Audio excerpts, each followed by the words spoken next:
गुरुदेव को सादर प्रणाम करना चाहती हूँ। और साथ में मैं प्रणाम करना चाहती हूँ मेरे माता पिता को। साथ में मैं प्रणाम करना चाहती हूँ यहाँ पर जितने भी मौजूद हैं उनको, उनके माता पिता को मैं प्रणाम करना चाहती हूँ। आज ये जो मौका मुझे दिया गया है उस मौका के लिए, ये टाइम जो है ये मेरा किस्मत है। सौभाग्यशाली हूँ मैं कि इतना सुंदर परिवार, आश्रम परिवार मिला। Sandhya ma'am, thank you so much. और पूजा मैम की क्या बात कहें, वो इतनी प्यारी है कि बिल्कुल एफबी में कनेक्टेड है और एक ही बार हमने बात किया है। तो पूजा मैम बहुत बहुत धन्यवाद। और साथ में एक और मैडम थी जिनका नाम मैं मतलब मैं थोड़ा सा देख नहीं पाई थी, तो मैम क्षमा आपको भी में बहुत क्षमा बहुत जी याचना क्षमा मैडम। क्षमा। जी जी क्षमा उनका मैम। नाम कभी भूलेंगे जी नहीं आप। जी सर जी। तो क्षमा मैम, आपको भी बहुत बहुत धन्यवाद। और यहाँ उनको पर तो कनेक्ट खाली याद भी करते रहे तो बहुत सारे पाप धुल जाते जी बिल्कुल सर, बिल्कुल। और साथियों, यहाँ पर कनेक्टेड आप सभी साथियों का मैं हार्टली वेलकम करती हूँ, अभिनंदन करती हूँ। साथियों, मेरा नाम रजन साहू है। चूंकि बहुत सारे साथी यहाँ पर कनेक्टेड हैं और पूरे नेशनल लेवल के हैं, मतलब पूरे इंडिया से अलग अलग कोने से, कोई उत्तर दक्षिण पूरब पश्चिम सभी जगह से आप सब कनेक्टेड हैं। तो आप सभी का को मैं बताना चाहूंगी, मेरा नाम रजन साहू है और मैं बस्तर संभाग है एक बहुत, इधर को हम बोले बिहाड़ इलाका या जंगल इलाका तो कोई दो मत नहीं होगा। मैं यहाँ पर एक छोटा सा डिस्ट्रिक्ट है कोंडागांव, वहां की रहने वाली हूँ। और यहाँ पर रहते हुए कहना चाहिए कि एक छोटी छोटी आंखों में बड़े बड़े सपने देखना, बड़े बड़े अरमान, बहुत सारी चीजें थी। और कहना चाहिए कि यहाँ पर रहते हुए वो अपॉर्चुनिटीज नहीं था। आरसम बिजनेस के पहले मैं बात करूं तो स्ट्रगल इतना ज्यादा है कि समझ नहीं आ रहा है कहाँ से शुरू करूं। तो थोड़ा इमोशनल हो रहा है, लेकिन मैं बिल्कुल रोऊंगी नहीं, आंसू नहीं बहाऊंगी, क्योंकि कहना चाहिए वो दिन चले गए हैं साथियों, रोने के दिन चले गए हैं। अब जो दिन है वो हंसने का है। और आरसम बिजनेस के बारे में मुझे एक ही चीज लगता है, वो है आरसम बिजनेस हम सब के लिए बेशकीमती तोहफा है। बेशकीमती तोहफा है महिलाओं के लिए। मैं आरसम बिजनेस के पहले के बारे में बताऊं तो मैं एक हाउसवाइफ हुआ करती थी और मेरे दो बेटे हैं और वो एक छोटा सा घर। लेकिन उससे पहले मैं अपने मम्मी पापा के बारे में बताऊं तो मेरे मम्मी पापा, ये स्टोरी पहली बार शेयर कर रही हूं मैं। और क्योंकि स्टोरी शेयर करने का मौका कम ही होता है। मेरे मम्मी पापा का बाय प्रोफेशन जो काम है साथियों, वो सब्जी बेचने का है। और कहना चाहिए कहना चाहिए कि मेरे पापा ने जब स्टार्ट किया था तो उन्होंने ठेले से स्टार्ट किया था। आज ट्रेडिशनल मार्केट में बहुत अच्छा वो ओहदा ले चुके हैं। चेंबर ऑफ कॉमर्स जो होता है ट्रेडिशनल बिजनेस में, वहां के वो बहुत अच्छे सदस्य हैं। उन्होंने सब्जी जब स्टार्ट किया था तो हमने बचपन में ही स्ट्रगल देखा है कि उन्होंने जीरो से यहाँ तक का सफर कैसे स्टार्ट किया। तो वहां से एक मोटिवेशन मिलता है हमेशा मुझे। मैं अपने, जब भी मेरे अंदर निगेटिविटी आती है तो मैं अपने मम्मी पापा को याद करती हूँ, क्योंकि सबसे बड़े जो आइडियल है मेरे लाइफ में वही हैं। और सबसे ज्यादा मैं कृतज्ञ हूँ तो मेरी माँ की हूँ, मेरी मम्मी की हूँ, क्योंकि उन्होंने कभी भी मुझे अकेले होने नहीं दिया। हमेशा सपोर्ट करते रहे, हमेशा वो मुझे मोटिवेट करते रहे। तो बचपन जब हमारा थोड़ा सा, क्योंकि ज्यादा स्ट्रगल हमने नहीं देखा था, लेकिन मम्मी पापा इतना ज्यादा बताते हैं कि इतना ज्यादा स्ट्रगल। और जब ठेले की बात बताते हैं तो वो, हम जब मैं थोड़ा सा होश संभाली तो हमारे पास में दुकान हो गया था, सब्जी का दुकान हो गया था। लेकिन उससे पहले हम लोगों को बताया गया कि पापा ठेला से सब्जी बेचा करते थे। और उसके बाद में फिर उन्होंने घर बनाया। अपने घर से बाहर निकल के वो कांकेर, ये भी एक डिस्ट्रिक्ट है, वहां पर आए।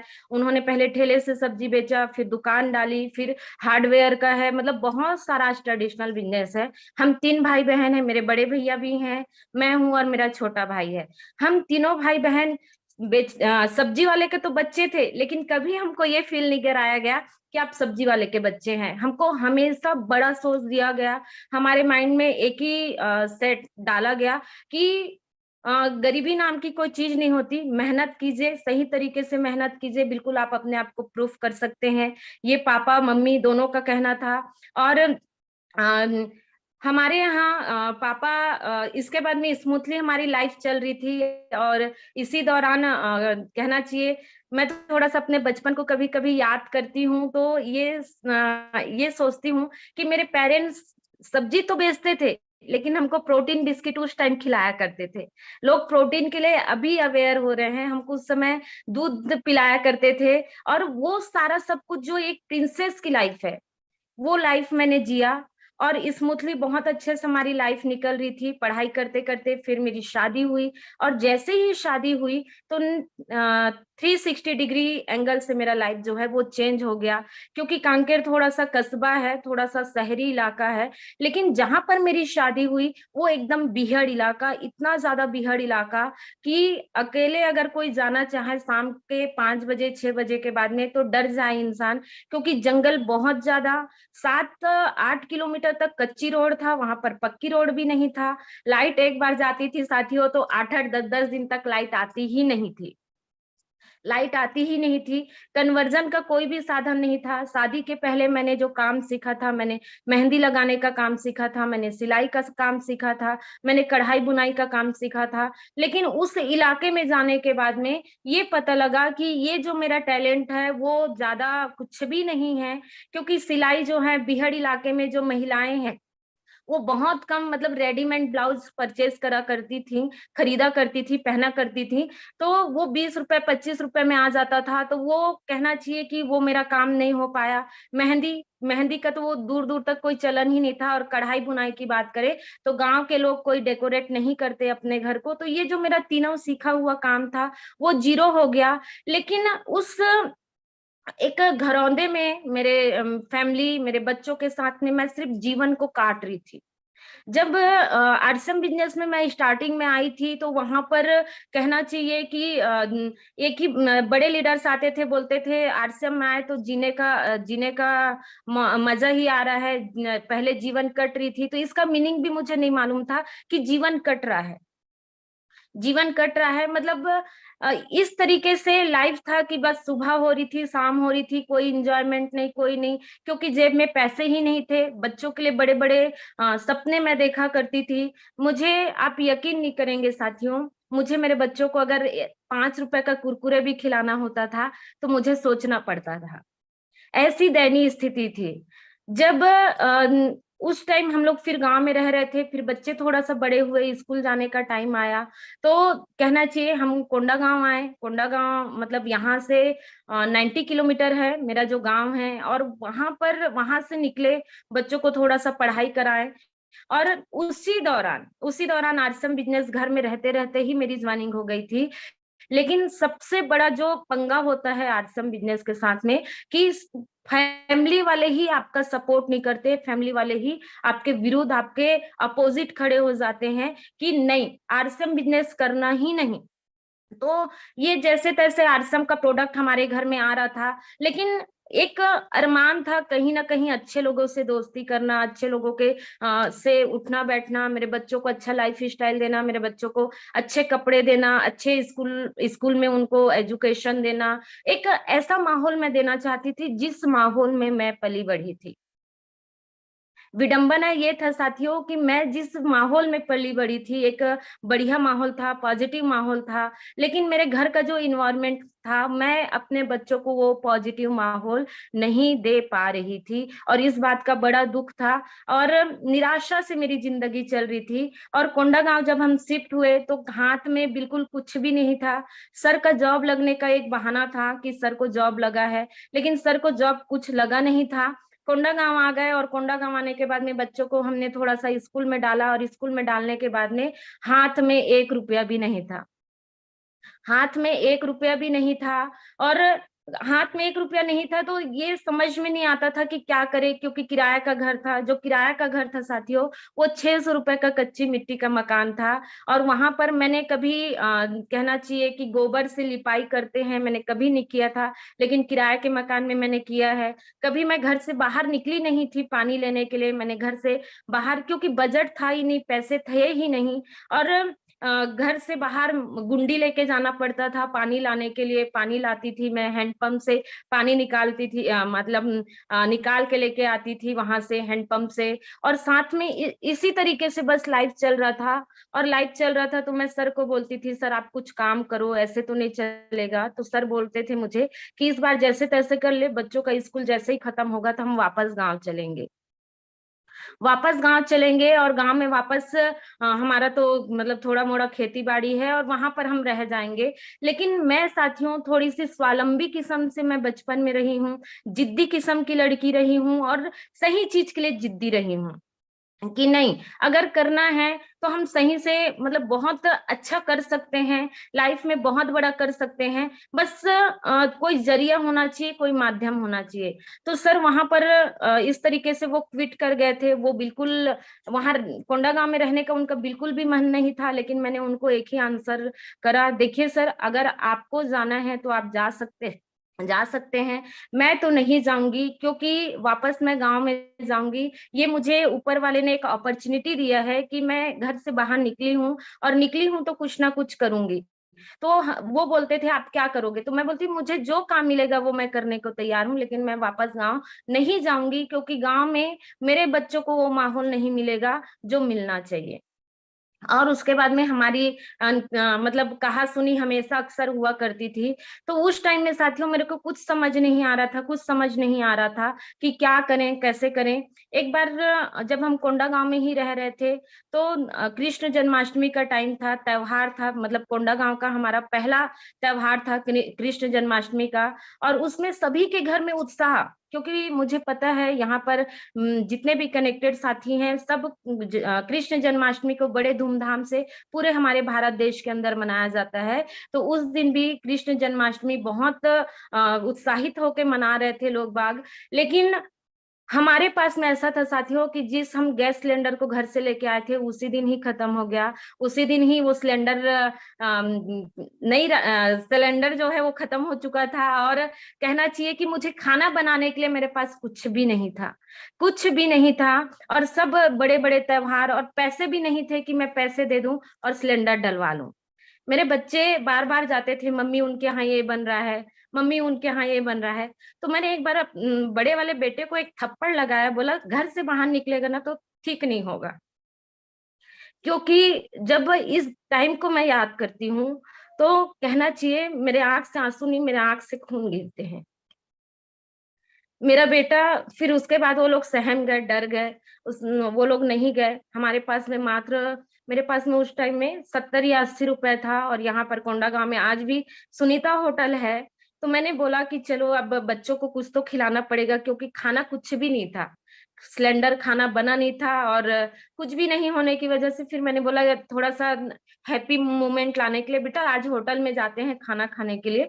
आज सब तो घर में बना के खा रहे हैं ना, हम होटल जाएंगे खाना खाने के लिए। तो वहां पर गए तो वहां पर 30 रुपए का थाली का प्लेट था साथियों। और वहां पर जब गए तो त्योहार के दिन कोई ताजा खाना मिलेगा नहीं, वहां पर रगड़ा हुआ चावल था। और 2 प्लेट मंगवाए, क्योंकि 70 80 रुपए ही था मेरे हाथ में। तो हमने वो खाना मंगवाया और खाना मंगवाने के बाद में एक प्लेट को सर खाए और एक प्लेट को जो है मैं दोनों बच्चों को खिलाई। और पता नहीं क्यों मेरे मुंह के अंदर से वो निवाला जा ही नहीं रहा था, मतलब बिल्कुल खाने का दिल ही नहीं कर रहा था। कि ये लग रहा था कि अभी का तो जैसा तैसा हो रहा है, कल कैसे करेंगे, कल कैसे करेंगे। इस तरीके से मुझे थोड़ी सी चिंता हो रही थी। और उसके बाद में फिर हम घर वापस आ गए, जैसे तैसे रूखा सूखा मैं बच्चों को खिलाई। फिर मैं बच्चों को बोली बेटा मजा आया ना, तो बोलते मम्मी क्या मजा आएगा, चावल तो सूखा सूखा। अरे होटल में ऐसा ही चावल मिलता है, त्योहार के दिन में ऐसा ही चावल मिलता है बेटा। ऐसा करके मैंने उनको थोड़ा सा उनके अंदर पॉजिटिविटी डाला। और उसके बाद में हम वापस आए तो साथियों वहां एक ऐसा दर्द था कि अब तो कुछ ना कुछ काम करना पड़ेगा।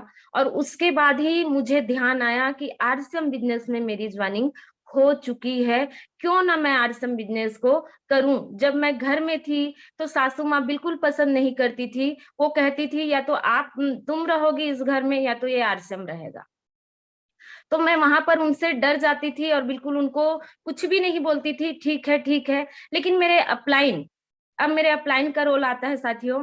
मैं आदर सम्मान के साथ में नाम लेना चाहूंगी। मेरे आदरणीय अपलाइन है mister PR Sahu sir, mister Sachin Agarwal ji, mister Shyam Agarwal ji, mister PK Dewangan ji, mister Ratnesh Jain ji. उनके सानिध्य में मैं इस बिजनेस को लगातार अभी भी सीख रही हूँ। और अपलाइन जब आए तो उन्होंने बोला कि मैडम कोई बात नहीं, ये चैलेंजेस जो आता है ना, कोई बात नहीं, आरसम बिजनेस में, क्योंकि PR सर का ऑलरेडी कोंडागांव में फील्ड था, वो आए और बताया कि एक मीटिंग है जो PK देवांगन जी की मीटिंग थी, और उस मीटिंग जो है कॉलेज ऑडिटोरियम में होना था। लेकिन मेरे पास में साथियों उस समय कांकेर और कोंडागांव का जो बस का किराया होता था वो 45 रुपए का था, और मेरे हाथ में समथिंग 150 रुपए ही था। और उसके बाद जब मैं सर को बोली कि अब आरसम बिजनेस करते हैं, करके देखते हैं क्या होता है कैसे, तो वो उन्होंने सीधा सीधा डिक्लाइन कर दिया कि नहीं, हम आरसम बिजनेस नहीं करेंगे, हम वापस घर जाएंगे। लेकिन उस बीच में कहा सुनी हुई कि घर का किराया देने के लिए पैसा नहीं है, हमारे पास में गैस सिलेंडर डलवाने के लिए पैसा नहीं है, हमारे पास में बिजली बिल देने के लिए पैसा नहीं है, बच्चों का स्कूल फीस देने के लिए पैसा नहीं है, तो कुछ तो करना पड़ेगा। तो नहीं, मैं गाँव जाऊंगा और मम्मी पापा से लेके आ जाऊंगा, अभी कुछ भी करने की आवश्यकता नहीं है, उन्होंने कहा। तो मैं कहा सुनी हुई, शाम का टाइम था, सर आए हुए थे, बता के गए थे कि इस तारीख को मीटिंग है, और मीटिंग है करके जब उन्होंने बताया तो मेरे हाथ में 150 रुपया था। चूंकि मेरी मम्मी ने शुरू से ही मुझे सपोर्ट किया, तो मेरे मन में एक आइडिया था कि अगर मैं वहां जाती हूँ तो मम्मी मुझे कुछ खाने पीने का भी आइटम दे देगी, कुछ पैसा भी दे देगी, तो मेरा 8 10 15 दिन का जो है जुगाड़ हो जाएगा। और सर को मैंने थोड़ा सा कहा सुनी हुई, मैं दोनों बच्चों को घर में छोड़ गई, उनके साथ उनके पास में सिर्फ एक छाता लिया, क्योंकि मम्मी के घर जाए तो 1 2 जोड़ी तो कपड़ा वहां पे रहता ही है। मैंने सिर्फ छाता लिया, अपने पैसे लिए, और मैं जाके बस में बैठ के रोते रोते मैं कांकेर पहुंची। और उसके बाद में फिर मैं सेकेंड डे मीटिंग अटेंड करने के लिए गई। मीटिंग अटेंड करने के लिए गई तो वहां से फिर साथियों तो मैंने दोबारा पीछे पलट के नहीं देखा। रजन, अब चाहे जो कुछ भी हो जाए, करना तो आरसम बिजनेस ही है बेटा। ऐसा मैंने अपने आप को बोला कि अगर ये नहीं करेगी तो तू कुछ भी नहीं करेगी, कुछ भी नहीं कर पाएगी। क्योंकि मैं अपना एजुकेशन भी कंप्लीट नहीं कर पाई थी। अगर मैं कहीं पर जॉब करती या कहीं पर मैं प्राइवेट स्कूल में पढ़ाने के लिए जाती तो मेरा तो एजुकेशन ही कंप्लीट नहीं हो पाया था, तो मुझे कौन जॉब देता? कोई जॉब नहीं देता, नहीं मिलता। अगर मैं मांगने भी जाती तो भी मुझे जॉब नहीं मिलता साथियों। और उसके बाद में फिर मैंने आरसम बिजनेस में आके, क्योंकि पैसे तो नहीं थे, मम्मी ने कुछ मुझे दिया थोड़ा सा, क्योंकि सब्जी का हमारा आज भी दुकान है, होलसेल का है, चिल्हर का है हमारे यहाँ, तो सब्जी की कभी भी कमी नहीं रही है। तो मम्मी हमेशा सब्जी इतना ज्यादा डाल देती थी, तो सब्जी हमको 10 15 दिन तो लेने की आवश्यकता ही नहीं पड़ती। आज के डेट में भी मैं कभी जाऊंगी, माँ मत डालो बोलने से भी वो डालती है, नहीं मेरे रहते तक तू ले जा, जितना मन है जो अच्छा लगता है वो लेके जा। लेकिन अ, सब्जी जब मैं बाहर से लेती हूँ तो उनको पता नहीं थोड़ा सा दर्द होता है, आज भी वो डाल देती हैं। तो सब्जी बहुत सारा वो डाल दिए, साथ में उन्होंने पैसा दिया, और उस पैसे से साथियों आके मैंने जो है अपना आरसम का सामान खरीदना चालू किया। क्योंकि आईडी लग चुकी थी, और आईडी लगने में भी कहानी था। PR सर आते हैं हमारे गांव वाले घर में, वो प्लान दिखाते हैं, क्योंकि मेरे जो स्पॉन्सर है वो सीताराम साहू जी हैं, और उन्होंने कहना चाहिए कि उनके लिस्ट में मैं थी, उनको भी मैं धन्यवाद करती हूँ कि उनके लिस्ट में मेरा नाम था। वो आए बताए, वो आज आरसम बिजनेस में नहीं है, लेकिन आरसम बिजनेस मुझे समझ आ गया, सर को बिल्कुल समझ नहीं आया। तो जब आरसम बिजनेस भी ज्वाइनिंग करना था तब भी मेरे पास में पैसे नहीं थे, क्योंकि कोई भी चीज के लिए मैं सर को जब बोला करती थी कि मुझे कुछ भी चाहिए तो वो सीधा माँ की ओर दिखाते थे, मदर इन लॉ की तरफ दिखाते थे कि उनसे बोलो, उनसे ले लो, उनसे। और मेरा जो स्वावलंबीपन है ना, एक बार मांगे 2 बार मांगे तो तीसरी बार में गिल्टी लगता था कि नहीं, ये कैसी लाइफ है मेरी कि मैं डिपेंड हूँ। और कहीं ना कहीं जो व्यक्ति अगर आप उनके ऊपर डिपेंड है तो 2 शब्द बोल भी देते हैं, तो वो 2 शब्द जो है बहुत चुभने लगता है कि क्यों ऐसी मेरी लाइफ है, मुझे भी कुछ करना चाहिए, मुझे भी मेरे पैर में खड़ा होना चाहिए। तो प्लान दिखाए। प्लान दिखाने के बाद में जब उस आरसीएम बिजनेस को ज्वाइनिंग करने की बारी आई तो तीज का टाइम था हमारे छत्तीसगढ़ में। साथियों, मैं आप सबको बता दूं कि तीज एक बहुत बड़ा पर्व है बेटियों के लिए, बहन बेटियों के लिए, कि बूढ़ी से बूढ़ी भी लेडी जो है वो अपने मायके जाती है। ओल्ड एज लेडी भी, जो बुढ़िया भी होती हैं, वो भी अपने मायके जाती हैं। तीज का पर्व जो होता है मायके का होता है। तो मेरा भी तीज का पर्व था, और मम्मी पापा वो उस पे लेके आते हैं और आपको पूरा 16 श्रृंगार, बच्चों के लिए कपड़े, आपको कपड़े ऐसा देते हैं। तो मैंने उस टाइम माँ को बोला, अपनी मम्मी को बोला कि माँ इस बार ना मुझे कपड़ा उपड़ा मत देना, मेरे को इस बार ना आप पैसा दे देना। तो मेरी माँ चौंक गई, क्यों? कपड़ा तू ले जाएगी नहीं तो सासू माँ को दिखाएगी क्या? तो मैंने अपनी माँ से बड़ी सफाई से झूठ बोला कि माँ नहीं, मुझे ना, मेरे पास साड़ी बहुत सारा है, मुझे पायल खरीदना है। सॉरी, मुझे पायल खरीदना है। और इस तरीके से झूठ बोल के मैंने उनसे पैसा लिया, और पैसा लेके मैं जो है साथियों आरसम बिजनेस में मैंने ज्वाइनिंग करा।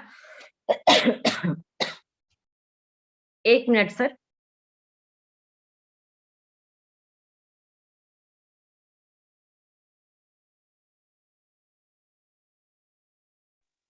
तो वो ज्वाइनिंग करा, और ज्वाइनिंग करने के बाद में फिर मेरी माँ ने बोला कि गुड़िया तू पायल खरीदी थी तो पायल दिखा। तो मैंने बड़ी फिर सफाई से झूठ बोल दिया कि माँ मैं पायल, क्योंकि पतले पतले पायल लिया है तो वो थोड़ी पहन के आऊंगी, वो तो मैंने घर में ही रख दिया था। लेकिन साथियों मैंने पायल नहीं खरीदा था, मैंने उससे आरसम बिजनेस की ज्वाइनिंग करी थी। आज मेरी माँ कनेक्ट होंगी तो वो भी सुन रही होंगी कि मेरी गुड़िया ने, क्योंकि उनको आज तक नहीं पता है कि उन पैसों का मैंने किया क्या था। उनको आज भी यही लगता है कि गुड़िया ने मेरे से पैसा लेके पायल खरीदा था। तो जी नहीं साथियों, मैंने आरसम बिजनेस को ज्वाइन किया था। और आरसम बिजनेस को जब ज्वाइन करी तो उसके बाद में फिर कुटकुट होना चालू हो गया। कुटकुट होने से प्रोडक्ट पसंद नहीं करते थे, कोंडागांव आना हुआ, उस मीटिंग को अटेंड करके आई। और मीटिंग अटेंड करके फिर माँ ने मुझे जो पैसे दिए थे उसी से ही मैंने फिर प्रोडक्ट लेना चालू किया। और उस टाइम में मैं चाय पत्ती इतना बेची हूँ, इतना बेची हूँ साथियों, ज्यादा उसमें हमें डिफरेंस का पैसा भी नहीं आता था। उस चाय पत्ती को, मेरे पास में लोग बोलते हैं हमारे पास में दो टू व्हीलर आ जाए, हमारे पास में फोर व्हीलर आ जाए, हमारे पास में अरे कुछ नहीं तो बाइसाइकिल तो आ जाए, साइकिल तो आ जाए। आप बिलीव नहीं करोगे, मैंने पैदल इस बिजनेस को शुरू करा, क्योंकि मेरे पास में किसी का सपोर्ट नहीं था, न घर से सपोर्ट था, न कहीं से नहीं। लेकिन मेरी माँ ही एक ऐसी है जो कहना चाहिए, वो बोलती थी गुड़िया मुझे तेरे ऊपर भरोसा है बेटा, तू जो भी करेगी ना तू बेस्ट करेगी। और मुझे पता है, मुझे अपने बच्चों पे पूरा भरोसा है। आज भी वो यही कहती हम तीनों भाई बहनों को कि मुझे पूरा भरोसा है, मेरे जो बच्चे हैं ना, जो भी करेंगे वो बहुत अच्छा करेंगे। तो उस टाइम में मम्मी सपोर्ट करती थी, और बिल्कुल सब लोग जब मैंने बिजनेस स्टार्ट किया, जब एक महिला, जब शादीशुदा महिला, दो छोटे छोटे बच्चे, उनको छोड़ के जब चौखट से बाहर निकलती है साथियों, तो असली स्ट्रगल तो वहां से चालू होता है। जब मैं बैग लेके घर से निकला करती थी तो पड़ोसी बिल्कुल देखा करते थे कैसी, अब शब्द यूज किया करते थे कि कैसी लिज्जड़, कैसी बेकार टाइप की औरत है जो बच्चों को छोड़ती है, पता नहीं कहाँ कहाँ घूमते रहती है, किसको किसको क्या क्या देती है, पता नहीं किसको क्या बेचती है, और पता नहीं किसके साथ में, किसी के साथ भी चली जाती है। हर बार कोई आता है, कोई बाइक में छोड़ने आता है, हर कोई कार में छोड़ने आता है। ये कैसी महिला है? इस तरीके से वहां पर बोला जाता था। और किराए का जो मकान रहता था, मकान में हमें खाली करवा दिया जाता था कि नहीं आप खाली करो। तो 600 रुपए के किराए मकान से निकल के हम लोगों ने 700 वाले मकान में गए। और 700 वाले मकान में गए तो वहां पर भी यही दिक्कत था कि नहीं, इनके घर में मतलब ये कब जाती हैं, कब आती हैं, क्या बेचती हैं, किनके साथ जाती हैं, क्या करती हैं। ये उनका जो है साथियों, इस तरीके से मेरे साथ में टाइम निकला, टाइम गया, लेकिन मैं कभी भी मैं हार नहीं मानी, क्योंकि मेरे पास में ऑप्शन नहीं था, मेरे पास में ऑप्शन नहीं था। और मैं बार बार अपनी टीम को बार बार इस चीज से बोलती हूँ, और आज आप लोगों को भी बोलती हूँ, आरसीएम बिजनेस में पोटेंशियल बहुत ज्यादा है, इतना ज्यादा है कि कोई भी महिला कहीं पर भी रहे, पैसे रहे नहीं रहे, बस आप दृढ़ निश्चय करेंगे ना तो आरसीएम बिजनेस में बहुत बड़ा कर सकते हैं। तो मैं कभी हार नहीं मानती, मैं मीटिंग सेमिनार में जाती, मैं मीटिंग में जाती। कई मीटिंग ऐसा निकला है साथियों जिसमें मैं सिंगल जाया करती थी। सिंगल जाया करती थी, मेरे साथ में मेरी टीम से कोई भी नहीं जाते। जब मैं प्लान दिखाया करती थी, क्योंकि उस समय बिल्कुल पतली दुबली एकदम ऐसी एकदम मतलब सूखी टाइप की, एकदम बहुत दुबली सी मैं थी, और शुरू से ही सिंपल ही रही हूं मैं, तो ज्यादा कुछ ताम झाम नहीं। तो मुझे ऊपर से नीचे देख के यही कहा जाता था, अच्छा हम तेरे साथ काम करेंगे, तू हमारी अपलाइन बनेगी, तू हमें सिखाएगी, तुम तो छोड़ो, आप छोड़ो, तू पर आते थे। और मैं बड़े बड़े आराम से मतलब उनको मुस्कुरा के बोलती थी, ठीक है चाचा जी कोई बात नहीं, ठीक है मामा जी कोई बात नहीं, ठीक है बुआ जी कोई बात नहीं, ठीक है। ऐसा करके मैंने उनको बहुत दर्द बहुत होता था।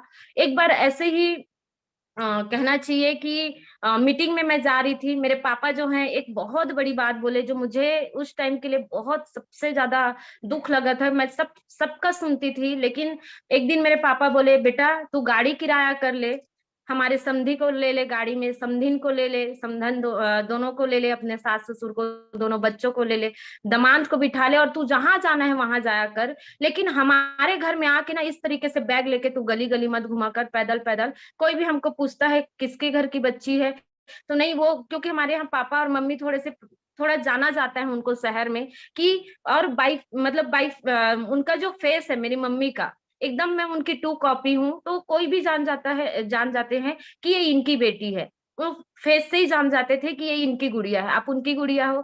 तो वो पापा को जाके बोलते थे, आजकल आपकी गुड़िया क्या करती हैं, घूमते रहती हैं बैग लेके, अच्छे घर के बच्चों के ये संस्कार नहीं है, आप उनको ऐसा मत काम करवाओ, भाई ये गलत बात है, आपके पास किस चीज की कमी है। तो मेरे पापा मुझे ऑफर करते थे कि गुड़िया हम तेरे को खेत भी देंगे, हम तेरे को दुकान भी देंगे, लेकिन ये काला बैग लेके तू घुमा मत कर, क्योंकि बहुत बेकार लगता है जब कोई आके बोलता है। साथियों मैंने पापा को कुछ भी नहीं बोला, मैं रूम में गई और बहुत तेज से रोई। और उसके बाद में, क्योंकि उस टाइम मेरे पापा को मेरे ऊपर भरोसा नहीं था, उस टाइम पापा को भरोसा नहीं था, पापा ये एक ऐसी बात भी बोल दिए कि तू यहाँ आके ना आरसम बिजनेस कर रही हूँ करके हमारा नाक ना कटाया कर। ये बहुत बड़ी बात हो गई मेरे लिए, और मैंने बहुत रूम में गई, मैं रोई बहुत, लेकिन उनको बिल्कुल पता लगने नहीं दिया कि मैं रोई थी। उसके बाद में फिर मैंने जो है साथियों आरसीएम बिजनेस के लिए कमिट कर लिया कि पापा चाहे कुछ भी हो जाए, मुझे आपको प्रूफ करना है, आप मैं आपकी बेटी हूँ। मैंने मनी मन अपने आप को बोला, रजन तू अपने बाप की बेटी है ना, तो तेरे को ये करके दिखाना पड़ेगा, क्योंकि अब बात नाक का सवाल है और ये इज्जत पे आ गई है। तो इस तरीके से काम मतलब वो स्टोरी होते गया, मीटिंग सेमिनार। फिर मेरी टीम आई, और मेरी टीम, मैं धन्यवाद करती हूँ मेरे टीम के हर वो डेप्थ तक के लेवल के साथी, चाहे वो वाइटल अचीवर्स हैं, चाहे वो रॉयल्टी अचीवर्स हैं, चाहे टेक्निकल अचीवर्स हैं, जिनका प्यार सपोर्ट सम्मान इतना ज्यादा होता है, हमेशा मुझे माँ का दर्जा देते हैं। और मैं बोलती हूँ मेरे दो बेटे नहीं हैं, मेरे कई बेटे हैं, मेरे दो बेटे नहीं हैं, कई बेटे हैं।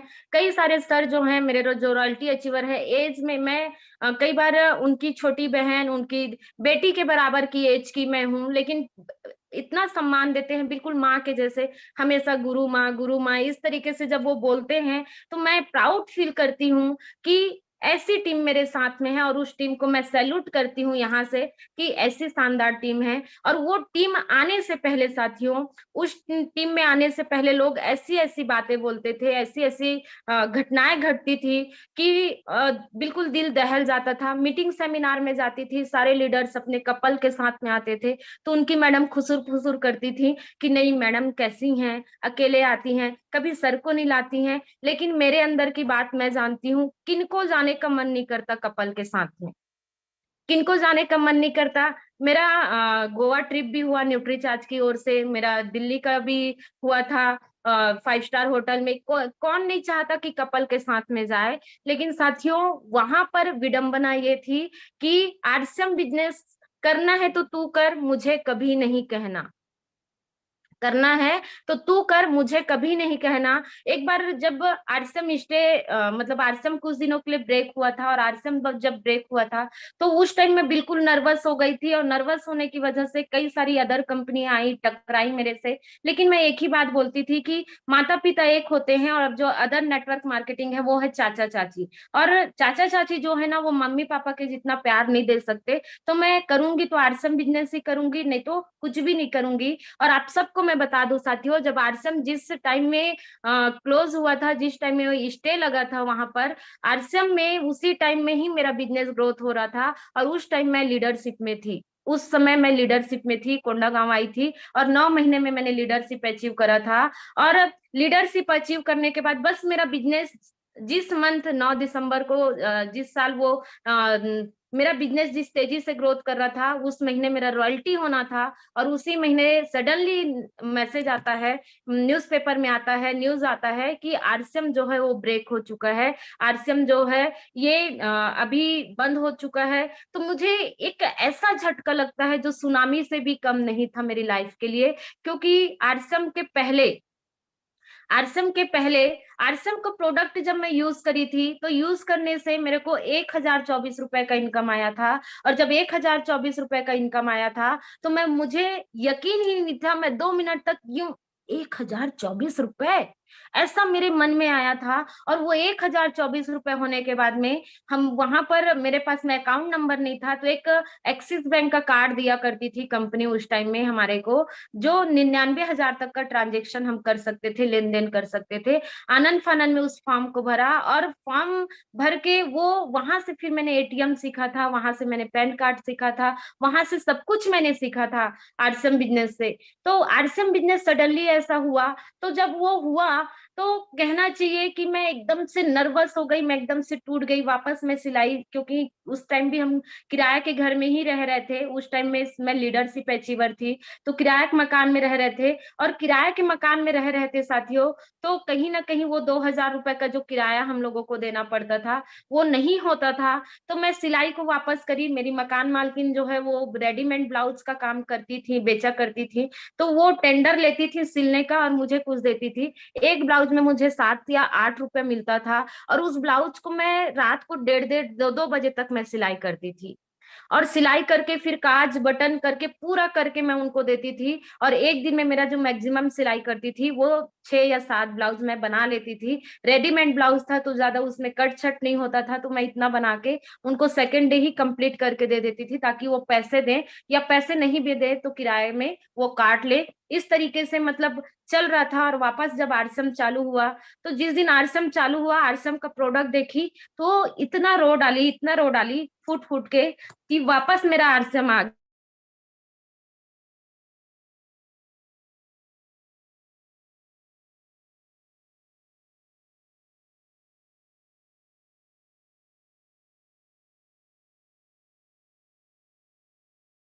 सर ना, आप उसकी फोटो मैडम को लग रहा है नेटवर्क कमजोर हो गया। यूनिवर्सल में जो कलर है जी, तो बिल्कुल बिल्कुल कहना चाहिए कि ये एकदम ज्यादा मेरे को ट्रोल होता था, मतलब हो जाती थी मैं। और मैं वॉशरूम जाती थी, जहां मीटिंग होता था, वहां सिर्फ मैं रोने के लिए घुसती थी, वहां से रोती थी, आंसू पोंछती थी, फिर आती थी, फिर मीटिंग में अकेले खड़े हो जाती थी। किसी का एहसास होने नहीं देती थी कि अकेली हूं तो क्या हुआ, मैं किसी से कम थोड़ी ना हूँ। मैं अपने मम्मी पापा मेरे साथ में है, मेरे बच्चे मेरे साथ में है। मेरे बच्चे हमेशा बोलते थे, मम्मी सबके मम्मी ना संडे को रहते हैं, अच्छा अच्छा बना के उनको खिलाते हैं, आप कब हमारे साथ रहोगे मम्मी। तो मैं बोलती थी, बेटा बस थोड़ा और दिन बेटा, मुझे टाइम दे दो। और मेरे बच्चे कभी जिद नहीं किया करते थे साथियों। उस परिस्थिति में कहना चाहिए, जब मेरे बच्चे छोटे थे, और बच्चे छोटे थे तो बच्चे क्या है, अक्सर दाल के साथ खाना खाते हैं, ना कि सब्जी के साथ में। तो मेरे पास में इतना पैसा नहीं हुआ करता था कि मैं दाल ले पाऊं। तो दाल ले पाऊं तो मैं क्या करती थी कि दोपहर में जो है चावल थोड़ा ज्यादा बना दिया करती थी। और हमारे छत्तीसगढ़ में मोटा रोटी बोला जाता है, क्योंकि गेहूं लेने के लिए भी हमारे पास में पैसे नहीं होते थे, गेहूं का अगर रोटी बनाना होता था। तो चावल आटा क्योंकि घर से उस समय चावल आता था, और घर की खेती थी, तो चावल पर्याप्त मिलता था हमारे पास में, चावल पर्याप्त रहता था, चावल कभी कमी नहीं रहती थी। तो चावल को ही धो के पिसा के उसका आटा बना लिया करते थे साथियों। और जो दिन का चावल मैं बनाती थी, उस चावल को मैं मोटा रोटी बनाती थी, और सिलबट्टे से चटनी पीस के मैं बच्चों को खिला के सुला देती थी कि नहीं बेटा ये खा लो। क्योंकि उस टाइम में इतना होता ही नहीं था कि मैं अपने बच्चों को अच्छा खाना खिला पाऊं। और उसी बीच ये सब चलता गया, कारवा बनता गया, मेरी टीम में लोग आते गए, एक व्यक्ति से कारवा चालू हुआ। मेरी टीम इंदौर भी चली गई, मेरी टीम उड़ीसा भी चली गई, मेरी टीम साउथ भी टच कर ली, मेरी टीम मतलब ऐसा करके कई राज्यों में टीम बनते चला गया, फैलते चला गया। और उनकी टीम और उनके साथ में काम करके, उनके साथ में प्लानिंग करके, जब मुझे सुकमा जाना होता था, यहाँ से 250-300 किलोमीटर दूर है मेरे घर से, तो मेरे पास में पैसे नहीं होते थे। तो हमारे टीम के टेक्निकल अचीवर है मिस्टर भीमा बघेल जी, जब हम फील्ड में जाया करते थे तो फील्ड में ना उनके पास पैसे होते थे ना मेरे पास पैसे होते थे। मैं सोचती थी मैं इतने दूर तक किराया खर्चा करके गई हूँ, और सर सोचते थे मैडम आई है ना, तो मैडम जो है मेरे गाड़ी में पेट्रोल अगर डाल देते तो हम फील्ड करते।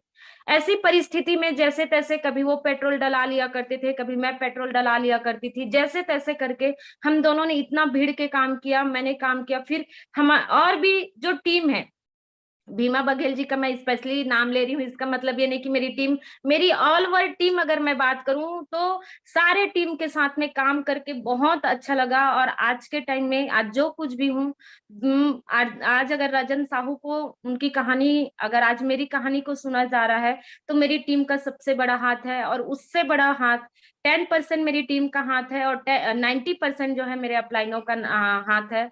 मेरे 90% सक्सेस, मतलब मेरे सक्सेस में 90% जो श्रेय जाता है वो मेरे अपलाइनों को जाता है, क्योंकि मेरे अपलाइनों को दिख गया था कि ये महिला कर सकती हैं, ये महिला कर सकती हैं। और उन्होंने कभी भी कहना चाहिए ये नहीं किया। सचिन सर बोला करते थे दीदी आप वहां नहीं जा पा रहे हैं, आप मुझे बताइए, मैं जब भी उधर पे जाऊंगा तो आप मेरा नंबर दे दीजिए और उनका नंबर मुझे दे दीजिए, मैं कॉल करूंगा। श्याम सर बोलते थे दीदी कोई बात नहीं, हम है ना, आप बताइए। वो एकदम बांट दिए थे। पीआर सर बिल्कुल बच्चे के जैसे लेके चलते थे। इस तरीके से मेरे अपलाइनों ने बिल्कुल एक प्रोटेक्शन, मतलब एक प्रोटेक्ट करके चलते गए। और साथियों मेरा रॉयल्टी भी आया, साथ में मेरा टेक्निकल, चूंकि रॉयल्टी मेरा सबसे पहले आरसीएम वापस चालू होने के बाद में छत्तीसगढ़ में अगर कोई रॉयल्टी आया था तो वो मेरा रॉयल्टी आया था। और उस टाइम में मेरा सीधा जो है वो प्लेटिनम का लेवल आया था रॉयल्टी का। और रॉयल्टी जब आरसीएम चालू होने वाला था और प्रोडक्ट को जब मैं देखी तो हमारे यहाँ सर बोले वापस जब प्रोडक्ट लाए तो फिर आप वापस चालू हो गया आरसीएम, या तो तुम मुझे करो या तो तुम मेरे साथ रहो या तो आरसीएम बिजनेस करो। मैंने बहुत स्ट्रांगली उनको बोल दिया कि सर मैं आपको छोड़ दूंगी, मैं आरसीएम बिजनेस को नहीं छोड़ सकती, क्योंकि आरसीएम बिजनेस में मुझे वो सारा सब कुछ मिल गया था। फिर उसके बाद मैंने सेकेंड डे मॉर्निंग में उनसे प्यार से बात करी कि सर मुझे 1 साल का टाइम दे दीजिए, ये दिसंबर महीने तक का टाइम दे दीजिए, अगर उसमें रॉयल्टी नहीं आता तो आप जो बोलोगे मैं करूंगी, कभी आरसीएम का नाम नहीं लूंगी। और उस टाइम में हमारे आरसीएम बिजनेस में ये कहा जाता है कमिटमेंट। आप संकल्प लीजिए, संकल्प में शक्ति होती है। जब मैं संकल्प ली साथियों, पता नहीं वो बिजनेस कहाँ से किस तरीके से क्रिएट हो गया। और दिसंबर में ही मेरी, जिस दिसंबर को मैंने उनको बोला था उसी दिसंबर में मेरा रॉयल्टी हुआ। और रॉयल्टी होने के बाद में उन्होंने बोला कि इनको बोलना बेकार है, क्योंकि ये अपनी बात पर खरी उतर गई, इनको बोलना बेकार है, अपने बात को प्रूफ कर चुकी। और उसके बाद रॉयल्टी आया। उसके बाद में कई सारे साथी जो हैं वो टेक्निकल अचीवर बन गए थे। मेरा रॉयल्टी पहले था, रॉयल्टी हुआ, क्योंकि महिलाओं के साथ में इतना ज्यादा चैलेंजेस आता है कि कंटिन्यू, मतलब कई बार ऐसा मैं कोशिश करती हूँ कि हर मीटिंग, मेरे से कोई मीटिंग नहीं छूटनी चाहिए जो मेरी टीम के अंडर में हो।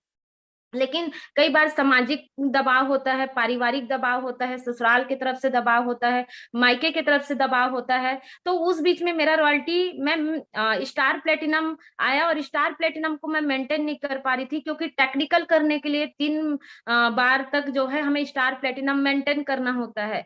तो उस बीच में मैं नहीं कर पाई साथियों, और नहीं कर पाई तो एक थोड़ा सा मेरे जो बाद में रॉयल्टी अचीव हुए थे वो टेक्निकल चले गए। तो टेक्निकल चले गए तो वापस से फिर मुझे ट्रोल किया गया। हमारी सीनियर साथी हैं, आरसीएम बिजनेस में रॉयल्टी है, इस तरीके से सर लोग कभी नहीं बोलते थे, लेकिन उनके यहाँ जो मैडम होती थी वो बोला करती थी, और बोलती थी तो बड़ा मतलब मुझे ऐसा लगता था कि अब मुझे करके दिखाना है। और अब मैं उनको भी थैंक यू बोलती हूँ कि वो जिस तरीके से वो बोला करती थी तो वो मेरे अंदर आग लगता था कि अब तो करके दिखाना है। फिर मैंने स्टार प्लेटिनम जो है वो 3 महीने तक क्वालिफाई किया और कंटिन्यू किया। और जब मेरा टेक्निकल हुआ था साथियों, तो उसी महीने रत्नेश सर हमारे यहाँ कोंडागांव में उनका मीटिंग था, जिस महीने मेरा टेक्निकल क्वालिफाई हुआ था। तो सर को मैंने कहा, सर मुझे कोंडागांव का पहला टेक्निकल अचीवर बनना था, लेकिन सर मैं तो मतलब मैं मेरे मेरे अलावा कई सारे साथी जो हैं वो टेक्निकल अचीवर बन गए हैं सर, तो ये सपना मेरा सपना रह गया। तो सर बोले कि मैडम क्या बात कर रहे हैं आप, एक बार सोच लीजिए। मैं बोली हाँ सर मैं सही बोल रही हूँ, आप महिला टेक्निकल छत्तीसगढ़ की पहली हैं, आप कोंडागांव की बात कर रही हैं, आप छत्तीसगढ़ की पहली महिला टेक्निकल होने वाली हैं। तो उस दिन से फिर जब वो कॉन्फिडेंस जब सर ने दिलाया, उसके बाद में पर्ल हुआ, उसके बाद में स्टार पर्ल हुआ, फिर एमरल्ड हुआ, और एमरल्ड होने के बाद में साथियों नेक्स्ट जो टारगेट है वो स्टार एमरल्ड का है। और मेरी टीम में मेरा एमरल्ड आ गया है। मेरा जो मैं इनकम चाहती थी कि मुझे इतना इनकम आए, हैंडसम इनकम आए, उस इनकम पर मैं आज पहुंची हूँ। और एक स्टोरी और याद आ रही है मेरे बच्चे की। मेरा बच्चा जब हम 16 अक्टूबर को 10,000 की गैदरिंग रायपुर में इंडोर स्टेडियम में किए थे, तो मेरी टीम के साथ वो बात कर रहा था, तो वो बताया उस दर्द से तो मुझे वाकिफ ही नहीं थी मैं। मेरा बेटा बोलता है, सर आरसीएम बिजनेस को आप करिए, कभी मत छोड़िएगा, क्योंकि आरसीएम बिजनेस एक ऐसा बिजनेस है कि आपके सारे सपने पूरा करेगा। अब वो बोल रहा था कि हम जब छोटे थे तो हमारे पास में खिलौना नहीं होता था, और खिलौना नहीं होता था, और जब हम अपने फ्रेंड्स के पास जाते थे कि हम खेलेंगे करके, तो हम दोनों भाई को ना अलग से हटा दिया जाता था, जब तुम खिलौने लाओगे अपने तब खेलना, नहीं तो तुम मत खेलो। तो वो बता रहा था मेरा बेटा जो है कि हम दोनों भाई एक दूसरे से खेल के, एक दूसरे से लड़ाई करके, एक दूसरे के साथ एक बॉल फेंक रहा है तो एक बैटिंग कर रहे हैं, इस तरीके से एक दूसरे के साथ में खेल के, एक दूसरे का खिलौना बन के हम लोग बड़े हुए हैं सर। और आज आरसीएम बिजनेस से इतना मतलब हम लोगों को हो गया कि हम कोई भी बीच बस स्टैंड में खड़े हों, बीच कहीं पर भी खड़े हों, हमें जो चाहिए होता है हम तुरंत खरीद लेते हैं। और मम्मी इतना ज्यादा मेहनत करती हैं, और उनको मेहनत करते हुए देख के इन फ्यूचर हम भी आरसीएम बिजनेस ही करने वाले हैं। ये मेरे दोनों बच्चों का कमिटमेंट है, वो अभी पढ़ाई कर रहे हैं। और अब मैं प्राउडली बोलती हूँ कि उस 600 रुपए के किराए मकान के बाद 700, 700 के बाद 800, 800 के बाद 2000, 2000 के बाद 2500, और उसके बाद में साथियों मैंने अपने दम पे, ना मम्मी पापा, ना भाई, ना हस्बैंड, ना सास ससुर, किसी के पैसे से नहीं, ओनली फॉर आरसीएम बिजनेस के पैसे से मैंने जमीन खरीदा, छोटा सा घर बनाया 2 साल पहले, क्योंकि छोटे से जमीन पे ही कंस्ट्रक्शन किया था। बाजू वाले जमीन को मैंने रख दिया था, तो बाजू में फिर से मैंने कंस्ट्रक्शन किया है। पहले मैं किराए में रहती थी, अब मेरे घर में जो है किराएदार रहते हैं। ये बहुत कभी कभी मैं सोचती हूँ तो ऐसा लगता है कि ये सपना तो नहीं है। उसके बाद में ये इस तरीके से काम चल रहा है। मेरा बेटा जो है वो बहुत अच्छे, दोनों बच्चे मेरे बहुत अच्छे जगह पे एजुकेशन कर रहे हैं, और जिस तरीके से मैं सपने देख रही थी, एक एक सपना करके मेरा पूरा होते जा रहा है। आरसीएम बिजनेस में मैं इतना सब चीज बता रही हूँ, और मैं यहाँ पर जो बताई हूँ आज 30-40% बोलूं, क्योंकि 60% कुछ ऐसा लग रहा है कौन सा बताऊं जिससे आप जागे कि आरसीएम बिजनेस क्या है और आपको कहाँ तक लेके जा सकता है। आरसीएम बिजनेस क्या है और कहाँ तक लेके जा सकता है। सबसे पहले साथियों, यहाँ पर जो महिलाएं आप बैठी हैं या भैया जो बैठे हैं, आपकी महिलाओं से आप उनको बता दीजिए कि उनसे पूछिए, और मैं आप लोगों से पूछती हूँ कि आपको कैसा लाइफ चाहिए। क्या आप जो है ताने सुन के रहना चाहती हैं? क्या आप सिर्फ कंप्रोमाइज करके रहना चाहती हैं? क्या आप अपने सपने पूरा नहीं करना चाहती? क्या आप अपने बच्चों के लिए सपने नहीं देखते? क्या आप अपने माता पिता के लिए सपने नहीं देखते? क्या आप अपने आसपास अपने भाई बहनों के लिए सपने नहीं देखते? क्या अगर सपने पूरे करने का मौका मिलेगा तो नहीं करना चाहेंगे क्या? यस, मुझे पता है अगर आप लोग एग्री करते हैं तो यस करके जरूर आप मैसेज कर सकते हैं साथियों कि यस हम करना चाहते हैं। अगर आप करना चाहते हैं साथियों, तो आरसीएम बिजनेस पे सबसे पहला जो आप बिलीव कीजिए, यस मैं कर सकती हूँ, दुनिया की कोई ताकत मुझे नहीं रोक सकता, मैं कर सकती हूँ, मतलब कर सकती हूँ, चाहे कोई भी चैलेंज आए। अगर कोई गलत चीज के लिए जिद करते हैं ना, तो हमें अंधकार की ओर लेके जाता है, लेकिन कोई सही चीज है ना, वो हमको हमारे भविष्य को बहुत ब्राइटनेस की ओर लेके जाता है। और मैं सही चीज के लिए जिद करती हूँ। अगर मैं बोलती हूँ, अगर हस्बैंड नहीं मान रहे हैं, आप मीटिंग में लेके आइए। हस्बैंड नहीं मान रहे हैं, उनको आरसीएम वर्ल्ड लेके जाइए। हस्बैंड नहीं मान रहे हैं, आप बीसी सर से मिलवाइए, टीसी सर से मिलवाइए, उनके डेली के जो प्रोग्राम है उनमें बिठाइए, तो कहीं ना कहीं उनको जरूर क्लिक होगा और वो आपका सपोर्ट करेंगे। और महिलाओं को मैं बोलूंगी कि आरसीएम बिजनेस जो है वो बहुत बेशकीमती है, जिसका कोई कीमत नहीं है साथियों, कोई भी कीमत नहीं है। मार्केट में आज कई सारी बिजनेस होगी, लेकिन आरसीएम बिजनेस जैसा कोई भी बिजनेस नहीं है, जो डेली यूजेस प्रोडक्ट यूज करने के बाद में आपको एक अरबों की इंडस्ट्री आपको दे रही है।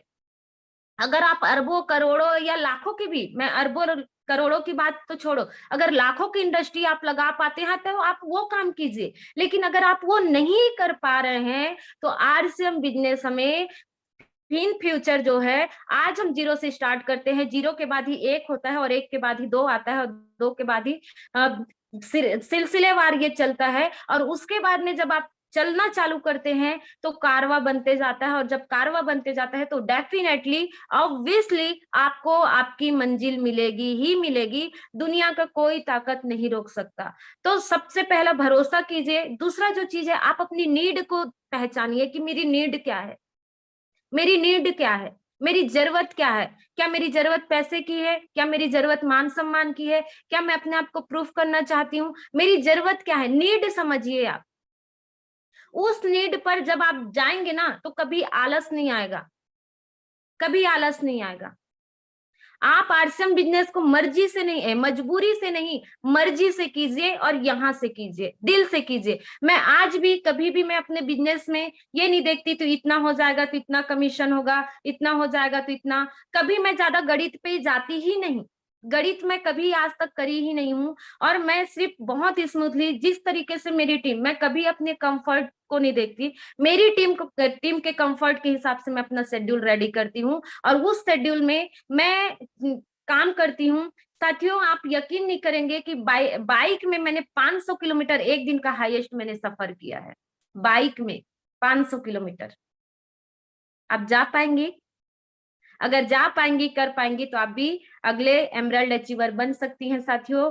आप बिलीव कीजिए, आप अपनी नीड को समझिए, आप इस काम को मजबूरी में मत कीजिए, आप मर्जी से काम कीजिए, आप इस काम को दिल से कीजिए, आप इस काम को सिस्टम से कीजिए, आप उन अपलाइन को फॉलो कीजिए, मीटिंग सेमिनार अटेंड कीजिए, अपने फैमिली को इन्वॉल्व कीजिए।